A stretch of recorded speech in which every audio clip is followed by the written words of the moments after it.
for what is needed, not just random money that they could just go blow. And so you just need to make sure that you are aware of the family dynamics and kind of what's going on there. Also, will family members other than a spouse and children be included in the documents? So some people, the basic estate planning is everything to my spouse and then balance to my kids or something along those lines. But sometimes there's a grandchild or there's a niece or a nephew or something that they want to do something for. And so just asking them that question, say, who would you want to get your stuff when you pass away? And you also need to figure out, what are their ages? How old are they as well? And finally, explain what each document does with the client, because sometimes they come in and they have misconceptions about, what is a will, what is a durable power of attorney, what is this, what is that. So it's really important to walk through and help them to the best of your abilities understand what they're signing. You don't want someone signing something that they don't understand. So just make sure that you take the time to just go through each document and say, okay, this is what you've done, kind of having an overview of each. Here's what this document does. Are you comfortable with that? And kind of going through them. And so we'll go through each of the documents and kind of drill down on these, why these discussion points are important. Next slide. Okay, a will. And Abby, I'm really glad you jazzed up my slides. These look a lot better than what I sent you. Mine are really plain and boring. Okay, on the will. So let's go over some terminology. If I have any estate planners listening, you're going to be bored on this section. You can kind of tune me out. But it's important to know the terminology if you're drafting a will. So an executor or an executrix is the person in charge of the administration of the estate. He or she carries out the provisions of the will, gathers the assets after the testator dies. They're kind of in charge, but they do have to abide by the provisions that the testator sets forth.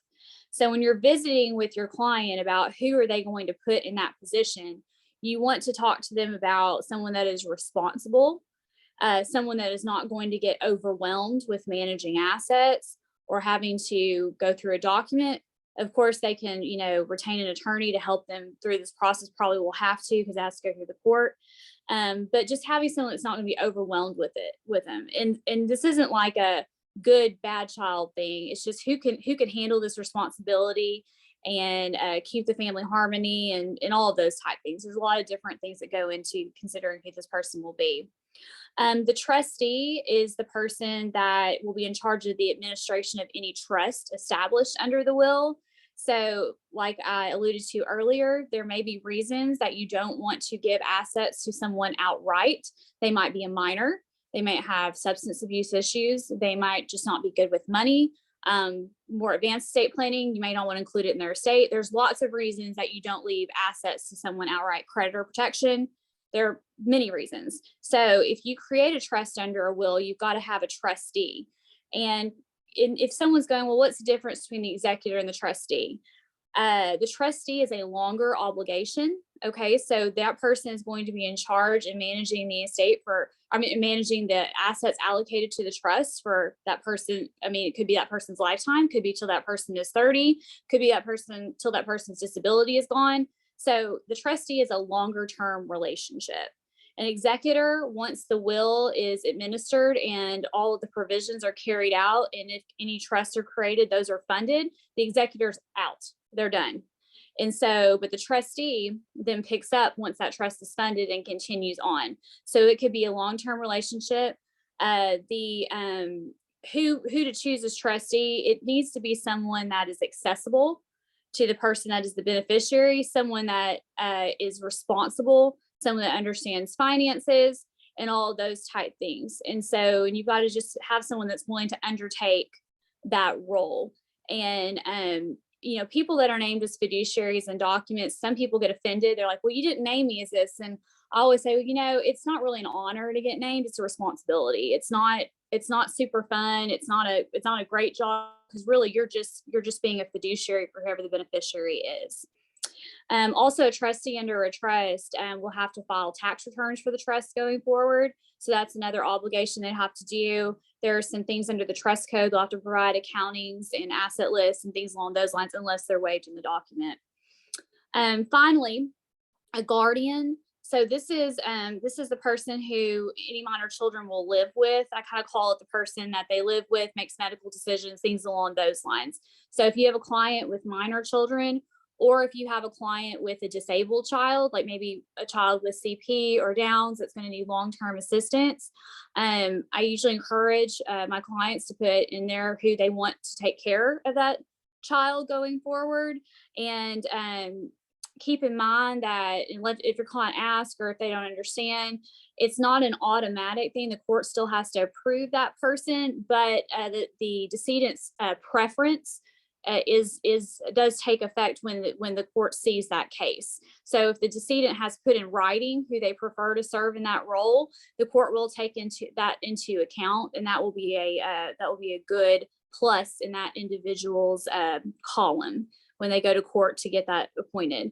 A guardian, that is also a long-term position, depending on how old the kid is, or if the kid's disabled, it's for life.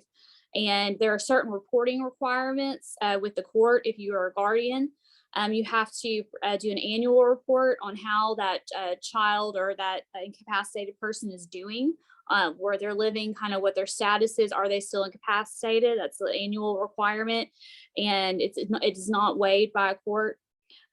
Also, you have to do an accounting every year with the court. That can be waived depending on the circumstance, because sometimes there are guardianships that have nothing to do with assets. It really is just, because the person needs someone to take care of them. Or if there's just a small account, sometimes the court will waive the accounting requirement, but the annual report is mandatory. So keep in mind if the guardian is going to have to be in charge for a longer period of time. So if you want to kind of look at, the longevity of the relationship, the executor is the shortest, trustee is in all likelihood the longest, and the guardian, if you're just dealing with minor kids, is until they're 18.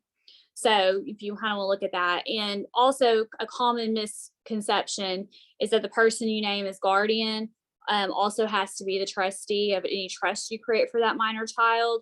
That's not necessarily the case. So if you've got someone that's a really good caretaker that will carry out your wishes regarding education or upbringing or religion or whatever is important to you, but they're not great with money, you can always name someone else to take care of the money in the trustee position.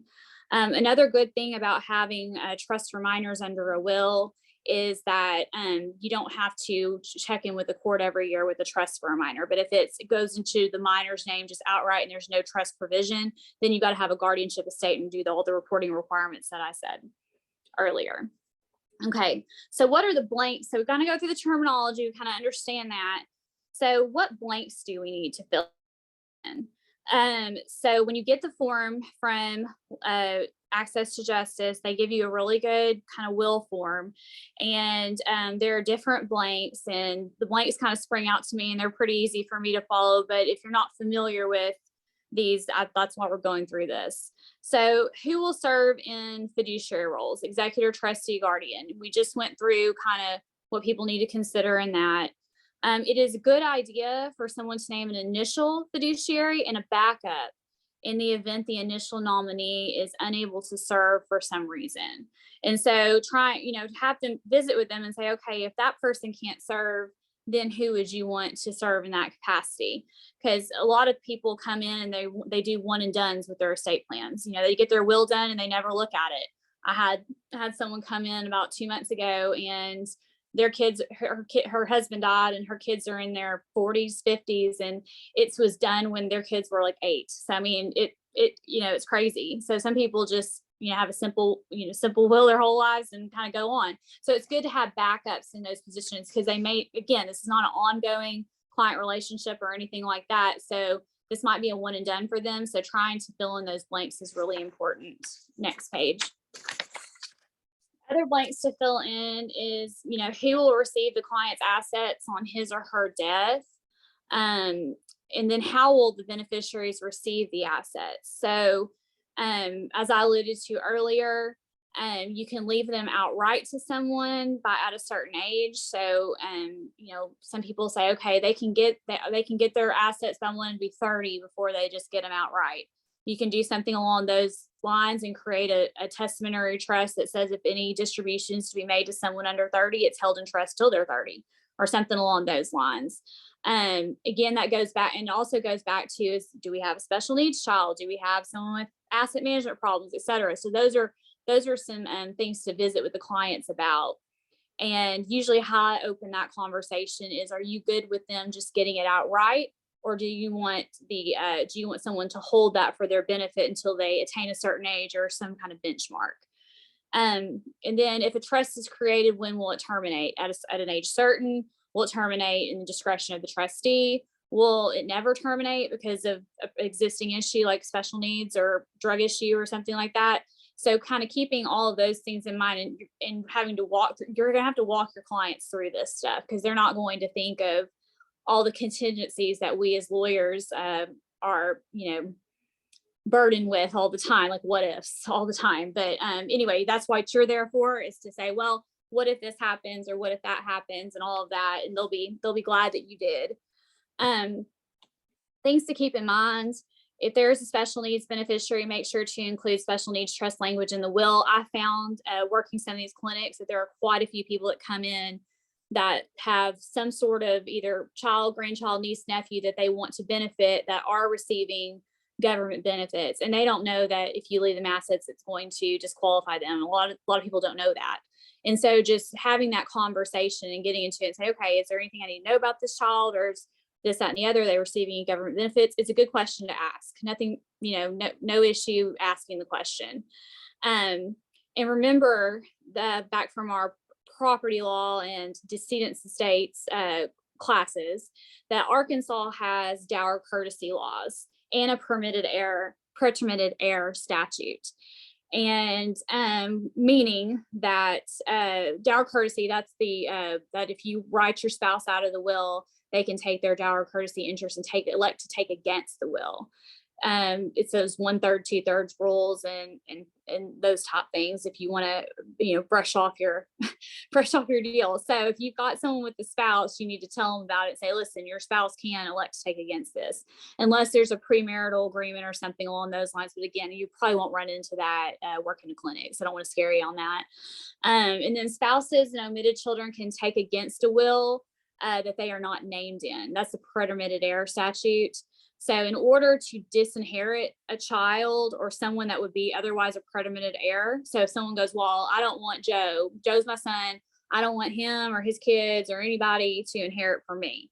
So there's a couple ways you can do it, and I call it subtle or in lights.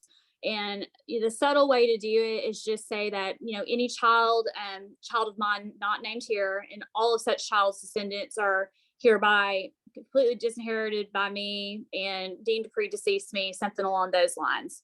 If the person's like, no, I want their name in there. And another way to softly disinherit is say, my name is, Susan Smith, and at the time I draft this will, I have 3 kids, Joe, Charlie, and Amy, or whatever. And then just don't leave anything for one of those kids if she wants to disinherit them, because permitted means you got to at least name them in the documents. That's another subtle way to get them out.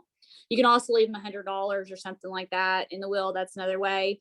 Or you can do an in lights disinheritance and saying that, my son, I have one son, Joe, and I've specifically not included him in any of these provisions. He shall receive nothing under this document. Something along those lines. So if you want to be real specific, you can do it that way. But any of those things work. So you can do it by class, you can do it by however you want to do that. That's a little trickier. And if you have questions about that, if there's a person there that does estate planning, you may want to ask them for good language on that. Next page. Things to keep in mind: continued. Jointly held assets with beneficiary debt. So jointly held assets, meaning like if the husband and wife own real property together, or if a child, this happens quite a bit, if a child is on a bank account as a co-owner or something along those lines, the will does not affect those. So your will could say, I want everything to go to my two kids equally, and you've got one of your children, and the client has one of his children on a bank account, then that bank account's going to go to the child named on there. It's not going to go pursuant to the will. So keep that in mind. That's why an asset list, that's why I said an asset list is important. And you need to make sure that your client understands that the will is not going to trump what they already have in place. So that's why getting an asset list and saying, okay, here are the type of assets you have. If you want those split, like we say in the will, you may need to change some designations and things along those lines.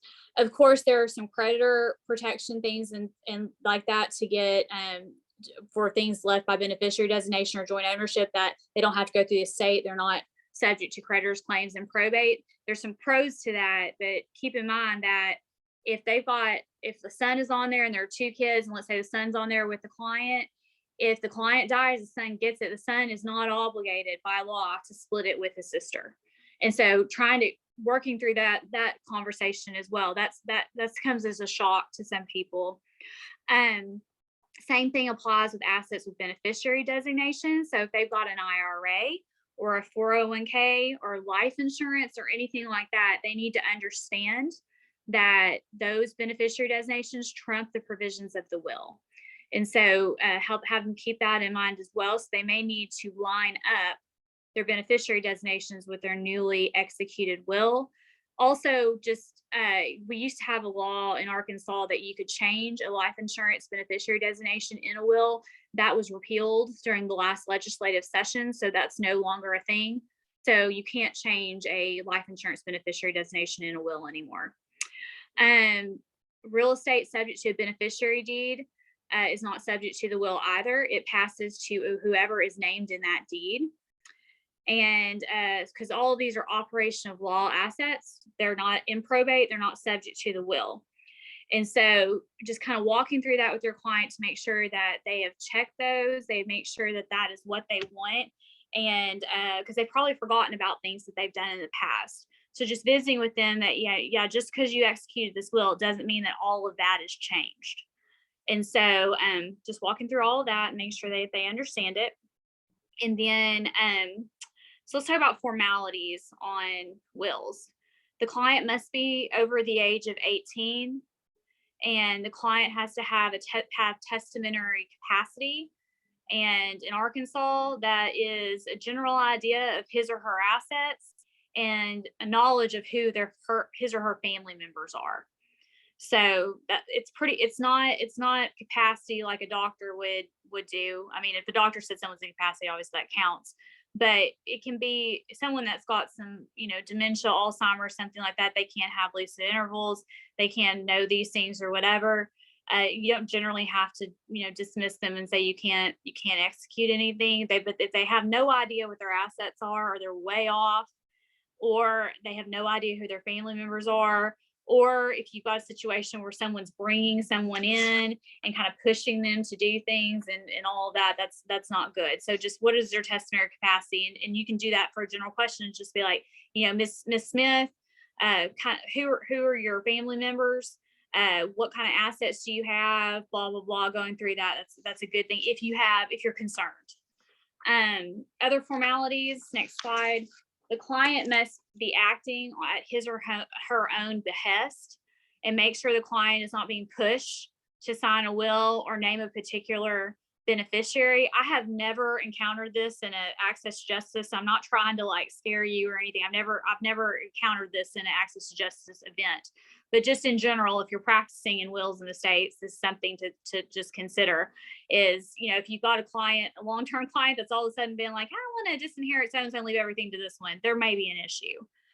Just making sure that they're acting on their own behalf and they know what they're doing. And that kind of goes back to testamentary capacity.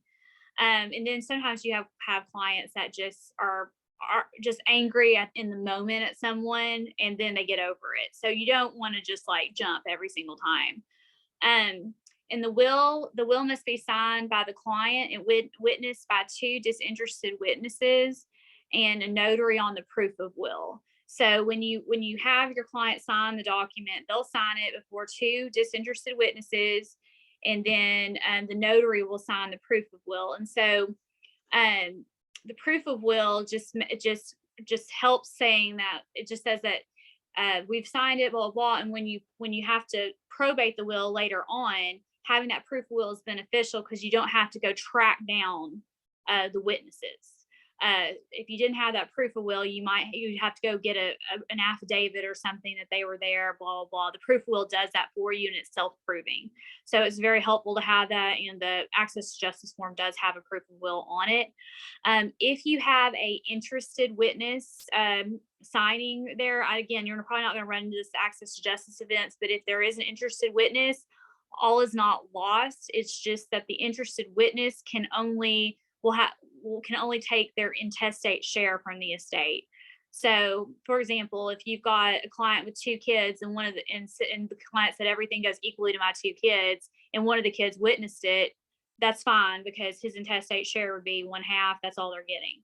But if you have the same scenario, but child that witnessed is getting everything, then what would happen is he could only take half and a sibling would get the other half. So again, having a disinterested witness is best practices. If you have an interested witness, all is not lost. It's just they're limited to their intestate share.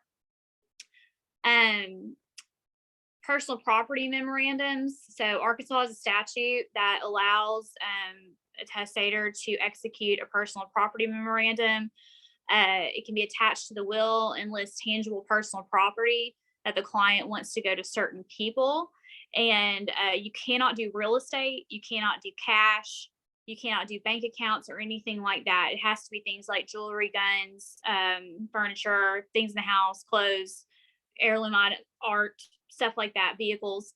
But it just has to be signed and dated by the client. That's really handy because things can change on who gets, grandma's antique desk. They don't have to go get it witnessed, notarized under the same formalities as a will. They can just do that personal property memorandum. And there's no right or wrong way to do it. They can type it and sign it. They can handwrite it and sign it and date it. Just has to be signed and dated. So it doesn't have the same on a holographic will has to be all in the testator's handwriting. That doesn't apply to personal property memorandums. They're pretty open to what you can do. But again, no real estate, no cash. Some clients of mine have showed up with I made a little, amendment to my will and it's on a personal. I was like, no, we're gonna have to put an actual codicil to your document. But no real estate, no cash. And then next slide. So but that's wills. If you have any questions, again, just submit them to Abby and we can answer them at the end. Powers of attorney. These are during life documents. So I like to describe a will as a after you're dead document, and these other documents, powers of attorney and this advanced directives, those are during life documents. So that kind of covers the whole scape of your life. It's like while you're alive but can't make decisions into your death. So power of attorney. This document designates who can make financial decisions for the client. Make sure the client designates a trustworthy individual who will act in the client's best interest. There are 2 types, and this is important. There are 2 types of powers of attorney. There's a springing power and there's a durable. Springing becomes effective upon the incapacity of the client, and the durable is effective on the execution date. So what you can visit with your client about is if he or she executes a durable power, the day that they sign it, that person can go act on their behalf, whether they're incompetent or not. Some people are not okay with that. They're not comfortable with that. Other people are. My thought is, if you trust him enough to put him in your power of attorney, why not make it durable? That way you don't have to go get 2 doctor's notes or a court order, deeming you incompetent before they can act, because there can be a gap period under a springing. So because the springing becomes effective upon the incapacity, you've got to figure out what does incapacity mean. And, in my power of attorney, it's either 2 doctor's notes or a order appointing a guardian. And so obviously that could be a gap period. So if someone has a stroke or a terrible car wreck or something like that, there could be bills and things that need to be paid at that moment. And instead of having to wait to go get an emergency guardianship or doctor's notes, and doctors are sometimes reticent to sign those type things. So it's sometimes not quite as easy as just calling up the doctor saying, no. They're like, well, let me evaluate, let me see him over 6 months out, all that kind of stuff. So I like durables, but some people don't, and that's okay. But just explain to them the difference between the two. Springing means there has to be a third party essentially getting involved to deem you incompetent before the person you name there can act. Durable, they can act immediately, no further action. There's an exhaustive list of powers that you can give to your power of attorney. If I'm remembering correctly, Abby, I think that we have the form that's provided is more of the statutory form. And so there are specific powers and general powers. The general powers, they can initial kind of what they want to do. And, they can initial what they want to do, what they don't want.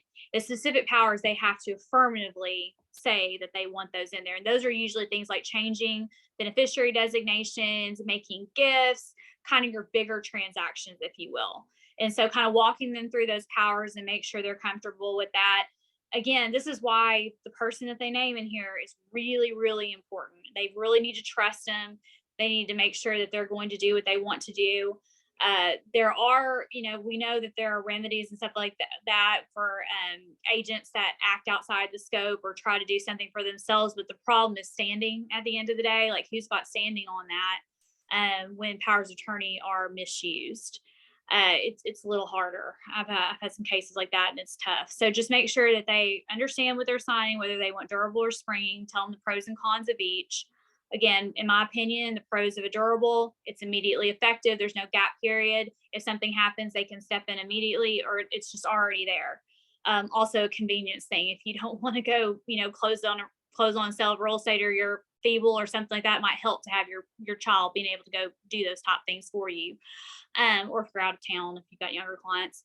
And then springing, again, you got to have an outside party, doctor or court, coming in and saying, yes, you're incompetent. And there could be a significant gap there between the injury or the incident that renders you incompetent and the person actually being able to act on your behalf. So that can be a negative thing. This document should be notarized by notary public. And the capacity of executing one of these, again, is just, knowing what your assets are. Kind of same, I kind of do testimony capacity on this. So it's not, that's what I do on powers of attorney. Okay, power of attorney, that's for an adult. So for a minor, so a parent or a legal guardian can execute a power of attorney for a minor child, giving a third party the authority to obtain medical treatment for the child, to sign the child up for an activity, or to make a significant decisions for the child. These powers of attorney can be broad or narrow in scope. For example, a parent may want to execute a power of attorney for a minor to give someone else authority over his or her child for a specific period of time. For example, like while the parent is out of town, if they're sick, etc. So you can make it broad, narrow, whatever you need to do. This is important. This is important if you've got, I usually see these when someone's going like on a Europe trip or like out of town, or going to be out for a while or whatever, or need someone to pick them up from school for a period of time or something along those lines. And the parent or the legal guardian of the child has to sign the document. Okay, next slide. The living will, healthcare power of attorney. And I can't recall, but I think Access Justice has two separate documents on these. The living will outlines what the client wants done from a medical standpoint, if anything, in the event he or she is terminally ill and cannot express his or her wishes to the doctor. So this is kind of like, what life-saving mechanisms do you want or not want, like surgery, artificial nutrition, ventilation, all those different things. Like, what do you want? What do you not want?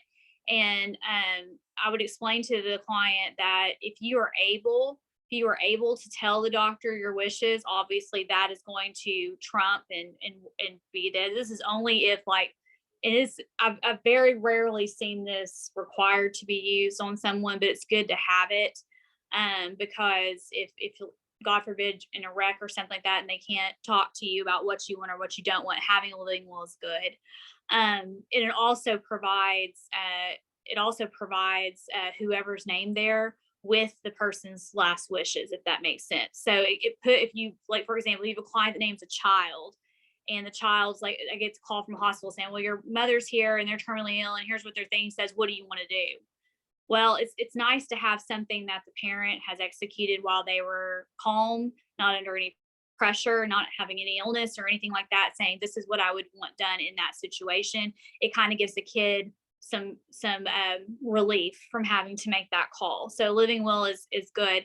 This is probably the document I have more pushback on from people, because they think they're just going to kill them, like pull the plug and they're dead or whatever. But I explained to them it's when they're terminally ill, no reasonable right of recovery, and they cannot express their wishes. Okay, so just kind of make that, again, that's going to be a very rare circumstance, because usually if someone's got something terminal, they have their faculties enough to make end of life decisions at that point. But again, it's good to have if there's some catastrophic something, or aneurysms, something random that they were not expecting. The client can also designate a healthcare proxy in living will to give the healthcare provider a point person with respect to the client's healthcare decisions. That would be the son or daughter in that circumstance I just described. And the other document that comes into play is the healthcare power of attorney. So you've got your living will, then you've got your healthcare power of attorney. You can sometimes these documents are merged. My firm, we merge them, but you can also have two separate. And the healthcare power of attorney designates who can make medical decisions and take medical action on behalf of the client in the event he or she cannot make such decisions or take such actions. So again, I would just reiterate to the client that their wishes, while they have capacity, are going to trump anything that they put in this document. This document is for if they are incapacitated and cannot make these decisions, who do they want to be serving in that role, and what are their wishes with respect to life support, fluids, chemotherapy, all those top things, if they are not able to express those wishes. And so sometimes that gives them a little more comfort. Sometimes they'll still walk out and say, I don't want to sign that, because they're just wary of it.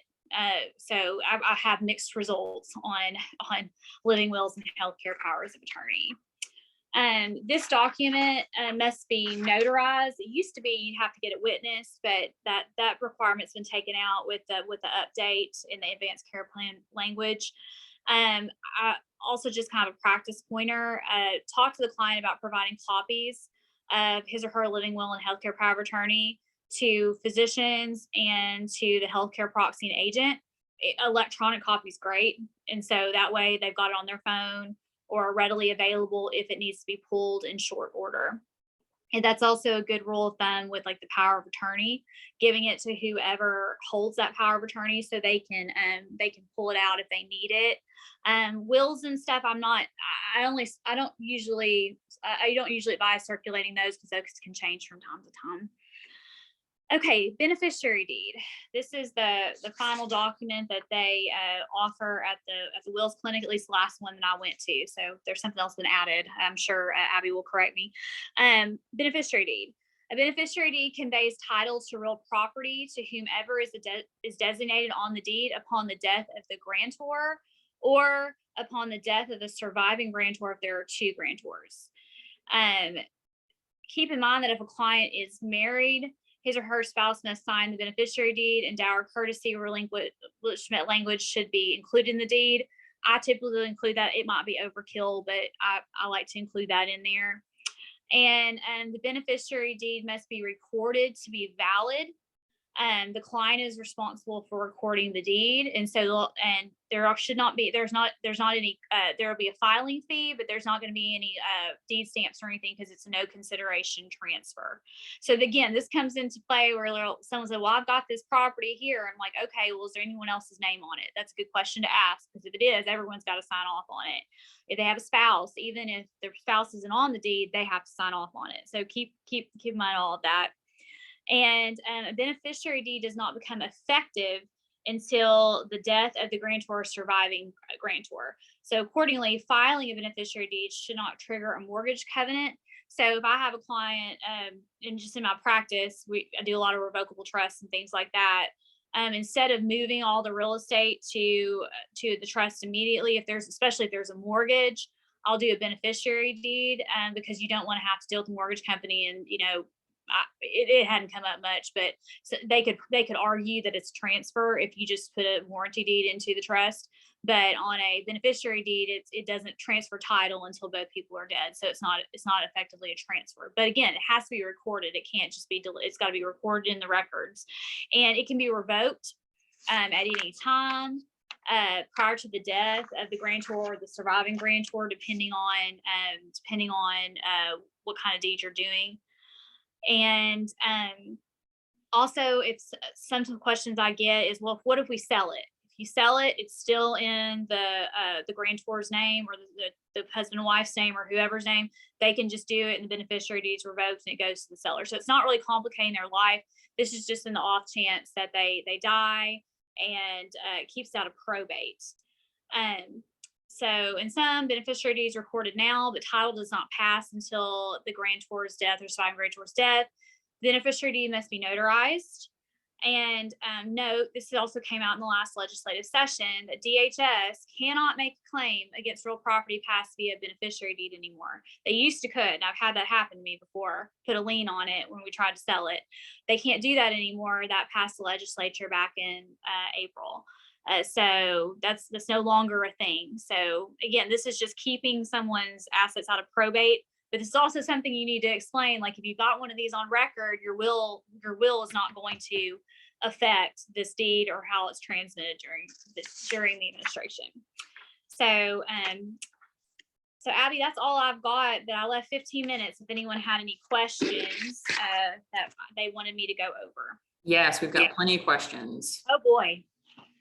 Okay, I think I'm going to go back to one of the first ones I saw. It was James Frank.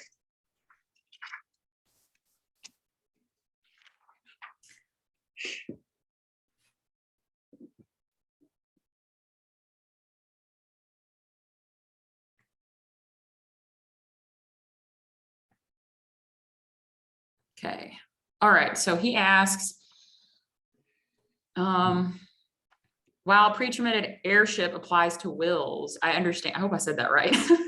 I understand there is an ARSC case that says for revocable probate avoidance trusts, it does not apply since the ownership of the assets is the trust, not the deceased spouse. Is that correct? Correct. That is correct. I typically do my same disinheritance language in both, but that's accurate. There is a case on point on that issue. So revocable trusts are not subject to the pretermitted heir. They are narrowly construed to just wills. Okay. And then Susan Cross had a question. I think she's referring to a transfer on death form, which I think is actually available via the Department of Finance Administration's website. I guess it's more of a comment than a question, but she says many people are unaware that there is a beneficiary title for vehicles similar to a beneficiary deed, but it's not available if there's debt owed on the vehicle. Okay. There's also a TOD statute for like, for example, if you've got like a PA interest or something like that for your law firm, that's probably applies to a lot of people. You can do like a TOD if there's going to be like a payout or something along those lines, or a bank account. You can do, I can't remember the statute, it's in the code.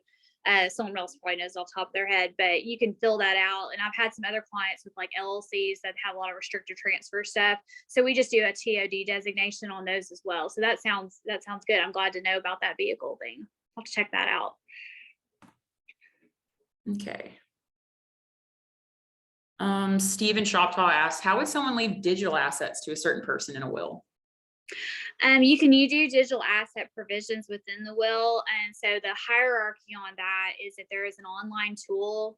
So for example, an online tool would be Google and an active account manager, like Facebook has a legacy account manager, something like that. That's the first thing that does it. If you have digital asset language in the document, if there is not a designation made in an online tool, then you can designate a custodian of the digital assets within there. And so usually I just have my executor be that person or trustee be that person.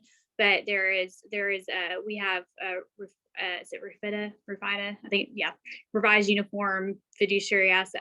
I can't remember what all it's called, but yeah, you can include digital asset provisions in there. But again, an online tool is going to trump kind of like a beneficiary designation would if someone has made it within their accounts. Not all accounts allow that.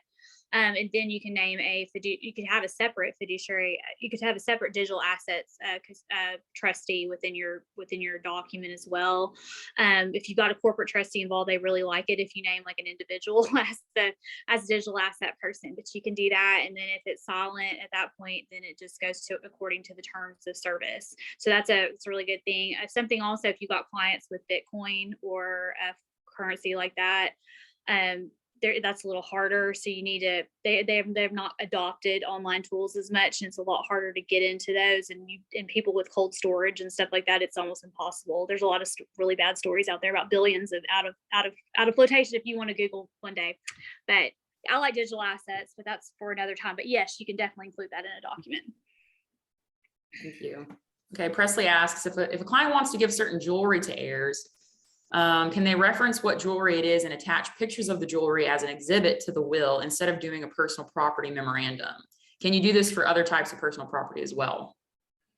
I would still have them do the personal property memoranda, but you could refer to the photo as an exhibit. So I might say, just this is just me. I would say, I want my wedding ring set. I want my wedding ring set attached to the picture on exhibit A. I want that to go to so and so. But I would still do it in the personal property form because that's what the statute says. I'm kind of a statute gal, so that's what I would do. But I'm sure there are other ways that you could get that done as well. And if you have an amicable family, Post-its work great on assets. So, but if you don't have an amicable family, I would go by the letter of the rule. All right. Trent Garner asks for the power of attorney for minors, can the parent revoke it at any time, assuming there isn't a provision in the document that prevents it? Yes. Greg Algood asks, what is the statutory authority for a power of attorney for minor? I don't have any. There is not one, but it does seem to help along the lines. I don't know of one.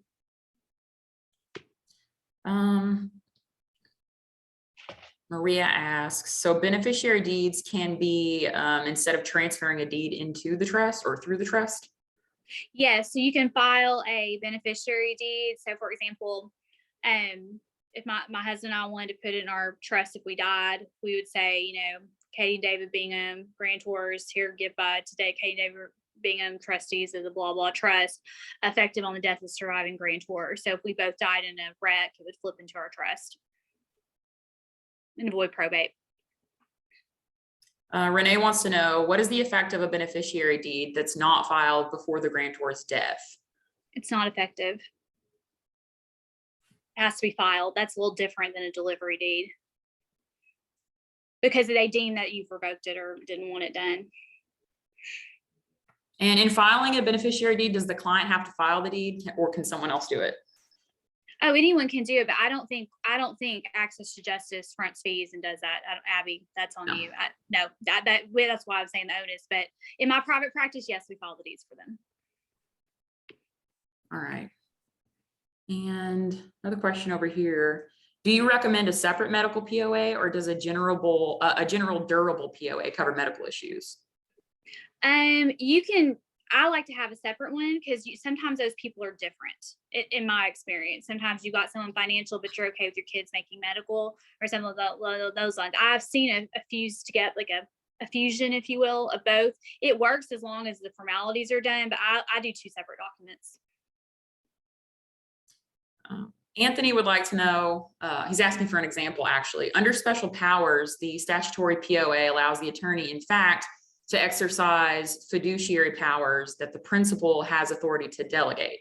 Can you explain that via an example? Yeah, so for example, if they were a trustee of a trust or something like that, now typically my trust, they don't allow a trustee to delegate like that under a power of attorney. So, but if a trust did let you do that, that could be an example of a duty that they could delegate to their power of attorney to work. It's just who is in their stead, or if they're an executive or estate or serving as something else. If that was permissible under the document that granted the principal that authority, if that's you'd have to look at the underlying document of where the principal is granted that authority to see if he or she could delegate that deal. So you'd have to pull another document essentially to make sure. Teresa Morris has a question, and this is interesting because you talked a little bit about this, but this is something that I kind of struggle to explain to clients. And it has to do with the living will and that part of your presentation. Can the appointed person be prohibited from changing wishes? For example, client wants no fluids or nutrition, but in the moment the appointed person decides to allow fluids and nutrition for the client, in direct conflict to the document. That would be the doctor's call, or if they're probably their ethics committee at that point, is what I would say. It's happened, it's happened. In the moment, if their family's like freaking out and said, "Oh, no, give mom fluids, do this, do that." That's why you gotta be careful that who you name in there is going to do what you want. And so I think that would go to an ethics committee in a hospital, and you could end up with like a Terry Chavo type case or something along those lines. But the document should govern, but in the moment, who knows what happens at that point. But again, that's why naming who you name is really important, and maybe discussing with them your wishes and not wishes and going through it with them is important. But yeah, that's what I would say on that. Okay. Another question here from an anonymous attendee. Okay. If the client has remarried and both currently have a will for themselves and both have children receiving each of their assets, what if his spouse does not want her children to receive anything from her and her new husband's assets? Does disinheritance language work in a new will? That's a little So I'll answer what I think that's saying. If they get remarried and wife decides she doesn't want to include her biological children in her document, yeah, she can disinherit them, sure. He could, if they're married, once they're married, he also has some spousal rights against that will unless they got a premarital. But yeah, she can disinherit whoever she wants, minus those spousal rights, unless they have a premarital or a postmarital agreement. Maybe that's right. I don't know. That's what the question was, but yeah, people can do what they want in their documents to most extent. At least with kids they can. With spouses it's a little more hairy, but with kids they can do whatever they want. Okay, Walter has a question. Will a beneficiary deed get around the situation where a person dies after signing a real estate contract but before closing to ensure a smooth transition in those cases? Ooh, that's a good one. I think it's still pending. I think the contract was executed during their life, and it passes subject to the pending contract. I would say that would be my answer on that. And then the party that receives it is a substitute party, but we all know you can get out of real estate contracts. Yeah. Inspection period. Man, repairs people to are the nth degree. Yes. People are really coming up with some interesting questions today. Yes, creative, yes. Okay, Margaret says, beneficiary deed. If spouses sign for joint property, can the surviving spouse revoke it after death of the other spouse? Yes, if it was jointly owned. So yes. Is it common for interested parties to witness wills? It seems like that would cause a lot of problems, even if they were only limited to their statutory share. I've seen it. I don't do it, but I've seen it. So I wouldn't say common, but it does happen. When I send documents off for people to sign it, sometimes it happens, even though I tell them not to do that. Okay. This person asks, can you pass on guardianship of a special needs adult child? So I guess they're asking if you can put in your will, name someone as a guardian. Yes, you can, but again, the court's going to have to approve anyone that you appoint, including if they're going to have to approve anybody you appoint in there, whether it's for an adult disabled child. I've had a client do that, and we just had to go through the procedure, or a minor as well. You still have to go through the court to get that person approved. But yes, they can make a designation, and that is admissible in the proceeding. Susan Cross has a comment. She said, referring to the question about the real estate contract, death terminates the real estate contract. If the purchase hasn't closed, the title never transfers, so a beneficiary deed cannot be used.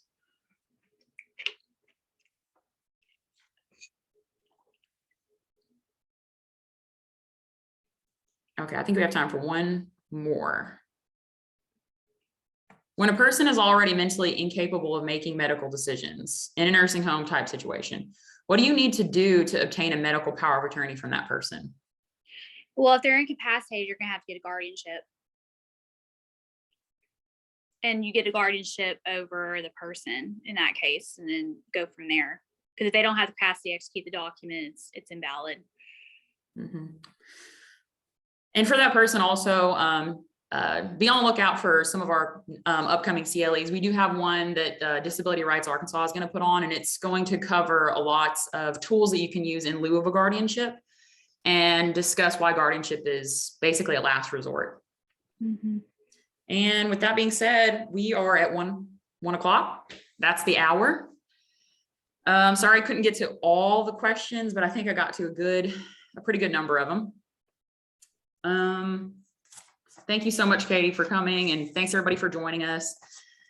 Just as a reminder, the CLE forms are going to be emailed to you all in just a little bit here. It's going to take me a minute to get an attendance report run, but after I get that completed, I'll be able to send everybody out the presentation, the slides, and your form so that you can get your credit.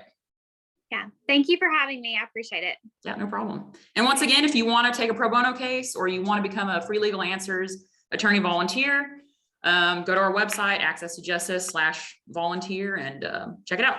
All right. Thanks, guys. Bye.